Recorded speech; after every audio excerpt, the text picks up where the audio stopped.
Okay, hello. Good evening, students. Now here,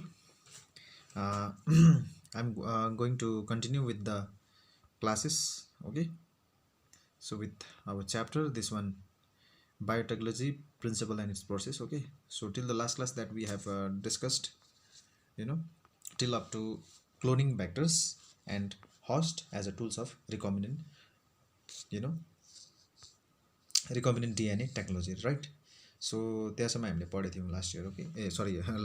till the last class है so रिकम्बिनेन्ट DNA टेक्नोलोजीको विषयमा हामी पढ्दैछौँ यहाँनिर है र त्यसमा अब हामीले त्यसमा we have discussed already gel electrophoresis process okay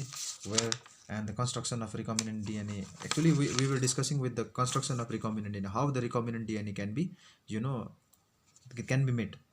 how this can be manufactured. Okay, so that we already discussed many procedures. Okay, there with we discussed about the role of restriction enzymes. Okay, and role of ligase enzymes, right? And the role of role of what other that vector like plasmid, okay, etc etc. But today we are going to talk about little more regarding this origin of replication. Okay, so this origin of replication is, as we have already discussed, यसको विषयमा already पढिसकेको छ है. Origin of replication is one of the site, this is one of the region which is present, okay, in the plasmid or in the DNA, okay, or that like plasmid भनौँ है, जहाँ चाहिँ from जहाँबाट चाहिँ के गर्छ DNA made many copies, DNA made its many copies. Okay, so त्यसलाई चाहिँ भनिन्छ origin of replication. So this is one of the special region which is present in the DNA है. त्यो प्लाज्मिडको पनि हाम्रो त्यो सर्कुलर डिएनए टाइम देखेको थियौँ हामीले. ओके, एक्चुअली के हो भन्दा डिटेल्समा जाँदाखेरि चाहिँ ओरिजिन अफ रेप्लिकेसन चाहिँ it is a region where the replication starts. Okay, and any fragment of DNA when linked to this origin region can be made to replicate. त कुनै पनि हामीले फरेन डिएनए ल्याएर सपोज त्यो हामीले प्लाज्मिडमा suppose यो plasmid circular DNA भयो, यहाँनिर सपोज यो डिएनएलाई यो फ्रेक्सनलाई काट्यो, यो ओरिजिन भयो अरे सपोज, यहाँनिर चाहिँ कुनै फर्दर फरेन डिएनए ल्याएर यहाँ इफ हामीले यहाँनिर इन्सर्ट गऱ्यौँ, यहाँ लाइगेट गऱ्यौँ, यहाँ लिङ्क गरायौँ भने चाहिँ सो यहीँबाट चाहिँ यो कपी बनिँदै जान्छ. ओके, सो जति कपी यसको बनिँदै जान्छ त्यति नै कपी त्यस फरेन डिएनएको पनि बनिँदै जान्छ. So with the help of this, the genetic engineers may control copy numbers of recombinant DNA, okay, to recover a high number. Suitable origin of replication must be chosen. Okay, र त्यही हो genetic engineersहरूले while doing this genetic engineering technology, and that time they use this origin, and they make the copies numbers as much as they want. त्यति नै बनाउँदै जान्छ रिकम्बिनेन्ट DNA को जुन चाहिँ टेक्नोलोजीमा है. त यदि high numbers high numbers of copy चाहनु छ, अब यदि उनीहरूलाई रिक्वायरमेन्ट छ भने त्यति नै बेसी त्यस्तो खाले सुइटेबल ओरिजिन हेर्नु पऱ्यो. अब त्यसमा चाहिँ फेरि अर्को कुरा के आउँछ, सेलेक्टेबल मार्कर भन्ने. अब सेलेक्टेबल मार्कर चाहिँ के हो actually? So this actually selectable marker चाहिँ एउटा जिन हो है. जिन भने चाहिँ एउटा डिएनएको सानो पिस हो एउटा है. It is a gene which helps to select recombinants over non recombinants. अब यो सेलेक्टेबल मार्करले चाहिँ के गर्छ भने रिकम्बिनेन्ट डिएनए र नन रिकम्बिनेन्ट डिएनए चाहिँ कसरी छुट्याउने भनेर त्यसको चाहिँ अब त्यसमा हेल्प गर्ने कामहरू गर्छ. जस्तै कसरी भन्दाखेरि चाहिँ अब यो यता सेलेक्टेबल मार्कर्सहरू चाहिँ कुन कुन इक्जाम्पल हेरौँ भन्दाखेरि चाहिँ antibiotic resistant genes such as AMP भन्छ नि. एन्टिबायोटिक चाहिँ कुन चाहिँ एन्टिबायोटिक भन्दा चाहिँ एम्पिसिलिन भन्ने एन्टिबायोटिक रेजिस्टेन्स जिन एउटा हुन्छ, अनि अर्को हुन्छ टेट्रासाइक्लिन रेजिस्टेन्स जिन. यिनीहरूले चाहिँ सेलेक्टेबल मार्कर्स हो यो दुईवटा चाहिँ. So this two genes are used as a selectable markers. अब यिनीहरूले कसरी चाहिँ तपाईँको उयो गर्छ, how they this two genes will acts as a selectable marker, how they just select the recombinant DNA from the non-recombinant ones भन्दाखेरि चाहिँ. So let me show you one example with this. So this one is your यो चाहिँ एउटा के तिमीहरूको भन्दाखेरि चाहिँ this one is your recombinant, not recombinant, actually this one is your cloning vector. यो चाहिँ एउटा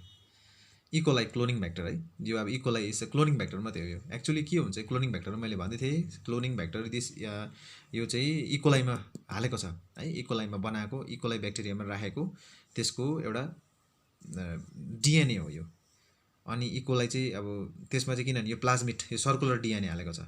अनि सर्कुलर डिएनए हालेको छ है यसलाई प्लाज्मिड भनिन्छ यादै छ हामीलाई अनि यसमा यो डिएनएको सर्टन यो जिनहरू चाहिँ यस्तो खाले हुन्छ यहाँनिर ओरिजिन अफ रेप्लिकेसन हुन्छ यसको यो प्लाज्मिडको है यो आरओपी भन्छ यो आरओपी भनेको चाहिँ रिजन अफ के अरे रिप्रेसर भनेर भनिन्छ है यसले चाहिँ के गर्छ भने कति नम्बर्स अफ कपी बनाउनु पर्ने छ अब त्यहाँदेखि भक्कु बनाउनु छैन एउटा नम्बर एउटा कन्ट्रोल लेभलमा यसले राख्छ है र यिनीहरू जुन चाहिँ यो हाम्रो यो एएमपीआर टिटिआर यो एम्पेसिलिन यो रेजिस्टेन्स जिन हो यो चाहिँ यसको टेट्रासाइक्लिन रेजिस्टेन्स जिन हो यानि कि यो डिएनएमा चाहिँ यो अब डिएनए इज के हो actually it is a long chain of jeans त होइन र अब तपाईँको यो पार्टमा चाहिँ के पनि हुन्छ यसैमा एम्पिसिलिन यो डिएनए यो सर्कुलर डिएनए चाहिँ के हुन्छ भने यो प्लाज्मिड चाहिँ एम्पिसिलिन जिनसँग रेजिस्टेन्स गर्न सक्छ अर्को टेट्रासाइक्लिन जिनसँग आई मिन टेट्रासाइक्लिन एन्टिबायोटिक्ससँग पनि रेजिस्टेन्स गर्न सक्छ यानि कि यो जिनहरू छ यिनीहरूकोमा एम्पिसिलिन टेट्रासाइक्लिनसँग रेजिस्ट गर्ने यो जिनहरू यो प्लाज्मिडमा छ ओके अनि यो चाहिँ यहाँ छ अनि यसलाई चाहिँ अब कुन चाहिँ यो फ्र्याक्सन यो जुन चाहिँ रिजनलाई कसले मात्रै काट्न सक्छ भने त्यस्तो खाले इन्जाइम्सहरू रेस्ट्रिक्सन इन्जाइम्सहरू भन्दाखेरि चाहिँ एउटा यहाँ छ PBU1 अर्को यता BAMH1 भन्ने छ टेट्रासाइक्लिन रिजनलाई यसले काट्छ अब यो चाहिँ के भयो यो चाहिँ यिनीहरू चाहिँ नन रिकम्बिनेन्ट छ सपोज अब यहाँ रिकम्बिनेन्ट नन रिकम्बिनेन्ट कसरी चाल पाउँछ भन्दा सपोज एउटा मिडियम छ अरे सपोज यहाँ एउटा मिडियम छ है मानिलिउँ एउटा मिडियम हो सो यो मिडियममा चाहिँ सपोज हामीले के हालेको छ भन्दाखेरि चाहिँ suppose let's consider this is one of यो medium okay which contains the which contains the antibiotic called ampicillin यहाँ एम्पिसिलिन भन्ने एउटा के छ सपोज मानिलिउँ यहाँ एन्टिबायोटिक्स अरे सपोज यो हाल्यो भने त यो जुन चाहिँ यो क्लोनिङ भ्याक्टर चाहिँ सपोज यो जिनमा यो मिडियममा हाल्दा के हुन्छ so this can easily survive in this medium because यो डिएनएकोमा के छ एम्पिसिलिनसँग रेजिस्टेन्स गर्ने जिन छ नि त so this can easily be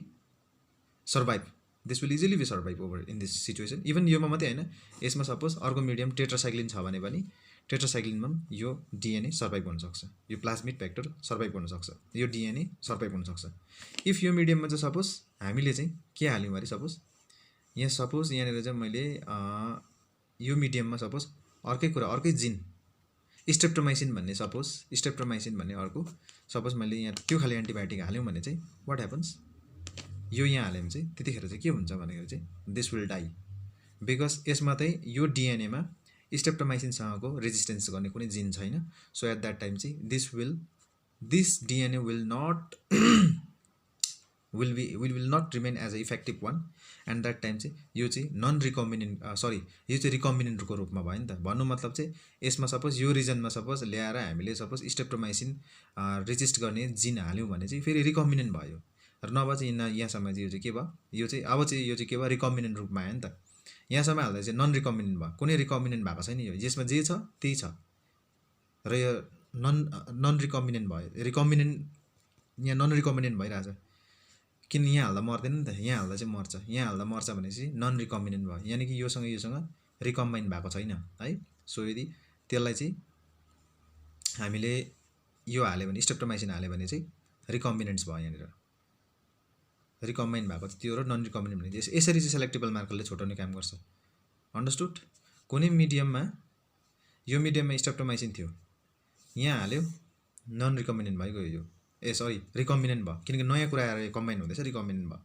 अब यो चाहिँ यहीँ हाल्दाखेरि एम्पिसिलिन भएकोमा हाल्दाखेरि चाहिँ रिकम्बिनेन्ट छ नि त अलरेडी यो छ त्यस कारणले यसको यो कुनै सेलेक्टेबल मार्कर भयो सो कसले चाहिँ सेलेक्ट गर्दैछ भने चाहिँ दिस एम्पिसिलिन र टेट्रासाइक्लिन जिनले चाहिँ एज अ सेलेक्टेबल मार्कर जस्तो काम गर्दैछ नि त यदि उनीहरूकै भएको मिडियम छ भने this DNA will survive if different types of antibiotics छ भने चाहिँ they will not survive okay